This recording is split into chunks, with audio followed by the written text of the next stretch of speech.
సంఘీభావంగా నిలిచిన మా ఆడబిడ్డలకు అన్నదమ్ములందరికీ ముందుగా మా సీనియర్ నాయకులందరికీ గౌరవం. 2 ఏళ్లుగా తమ అసమర్థ పాలనను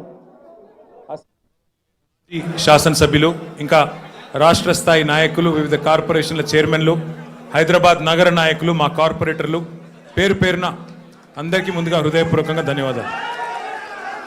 సరే, గత 2 ఏళ్లుగా తమ అసమర్థ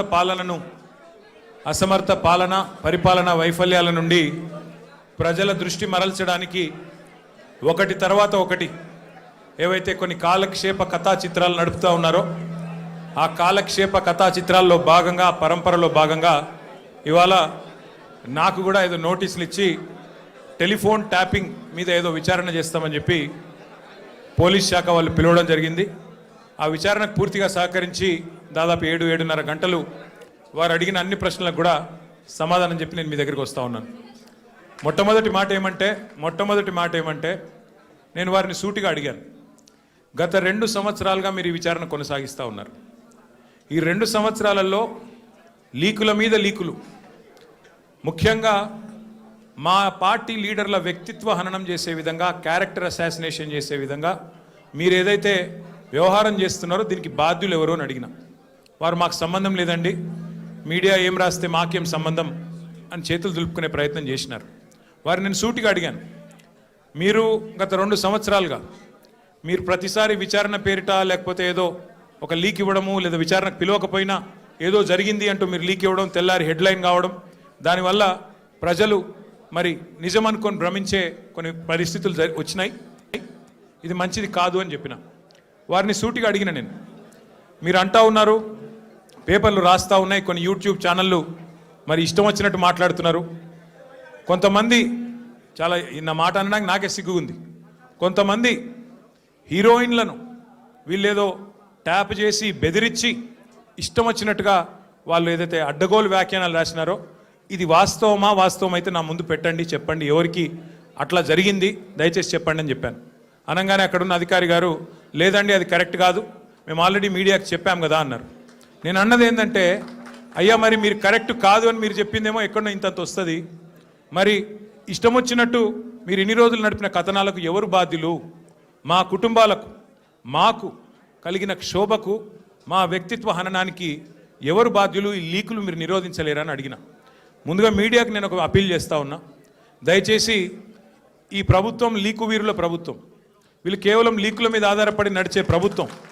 ఈ ప్రభుత్వం ఇచ్చే అడ్డగోలు లీకులను దయచేసి మీడియా కూడా మీరు ఇష్టానుసారంగా ప్రచురించకండి, దానిలో వాస్తవం ఎంత అవాస్తవం ఎంత ఒకసారి దయచేసి చెక్ చేసుకోండి అని చెప్పి నా ప్రార్థన. మొన్న హరీష్ రావు గారు పోయి రాగానే నేను ఆశ్చర్యపోయాను. వాళ్ళు ఇష్టం ఉన్న కథనాలు, హరీష్ రావు గారికి ఇంటి నుంచి భోజనం వచ్చిందని ఒకరు, హరీష్ రావు గారు ఇట్లా అయ్యారు అట్లా అయ్యారని ఎవరు, ఇంకో 16 ప్రశ్నలు అడిగినారని ఇంకొకరు, తెల్లారి మళ్ళీ పేపర్లలో అదే అండి తెల్లారి పేపర్లలో ఇంకోటి, ఇవాళ నేను అక్కడ ఉన్నప్పుడు కూడా అట్లా వేసింటారు, ఫలానా ఆయన తీసుకొచ్చారు, ఇట్లా చేశారు, ఉక్కిరి బిక్కిరి ఇన్ని ప్రశ్నలు. అంటే ఇది దయచేసి బాధ్యత గల మీడియా సంస్థలతో నా ప్రార్థన. 2 ఏళ్ళు అయిపోయింది, ఈ కాలక్షేపం జరగాల్సినంత జరిగింది, ప్రజలకు కూడా మీరు అందించాల్సినంత వినోదం అందించినారు. కానీ ఇకనైనా దయచేసి 1-2 సార్లు, ఎందుకంటే మాకు కూడా కుటుంబాలు ఉన్నాయి, మాకు కూడా అభిమానులు ఉన్నారు, మాకు కూడా కార్యకర్తలు ఉన్నారు, మాకు కూడా నియోజకవర్గాలు ఉన్నాయి, మాకు ఓట్లేసిన ప్రజలు ఉన్నారు, వాళ్ళు బాధపడతారు. ఇష్టం వచ్చినట్టు మీరు ఇట్లా వండి వార్చవద్దని చెప్పి నెంబర్ 1.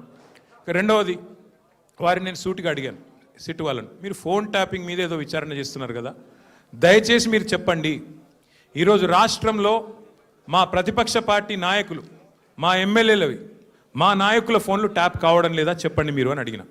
వాళ్ళు మాకేం సంబంధం, మాకు తెలియదు అని నీళ్ళు నమ్ములుతున్నారు తప్ప కావడం లేదు అని చెప్పే పరిస్థితి లేదు.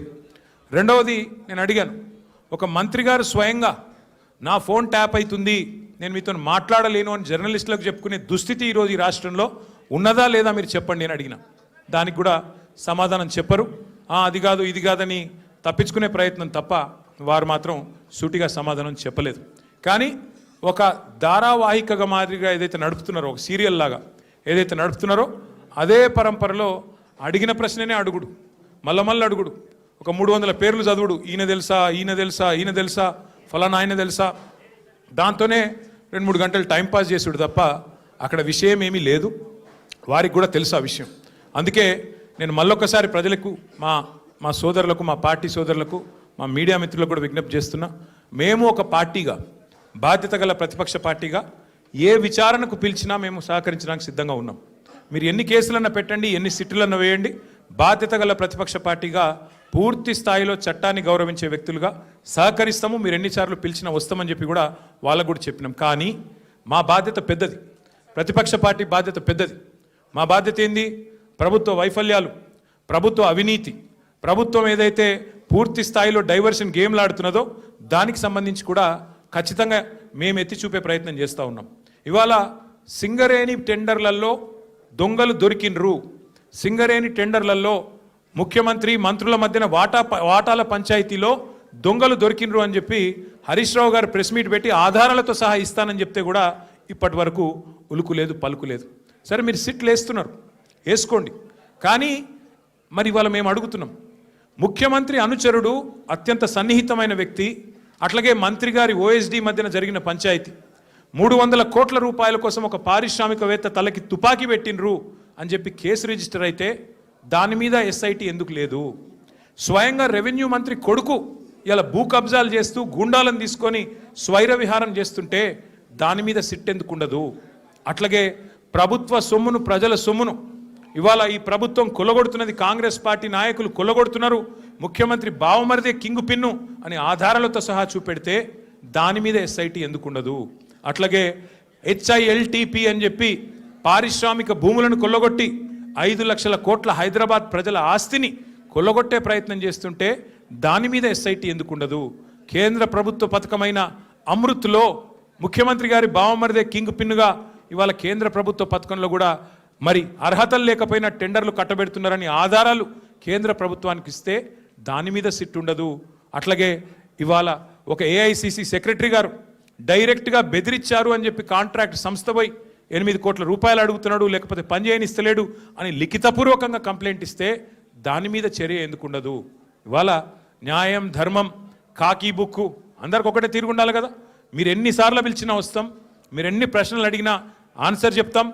బాధ్యత గల నాయకులుగా చట్టాన్ని గౌరవించే పద్ధతుల్లో ముందుకు పోతాం. ఇవాళ వాళ్ళు అడిగిన దానిలోనైతే ఏమీ లేదు, వాళ్ళ దగ్గర కేసు కూడా ఏం లేదు.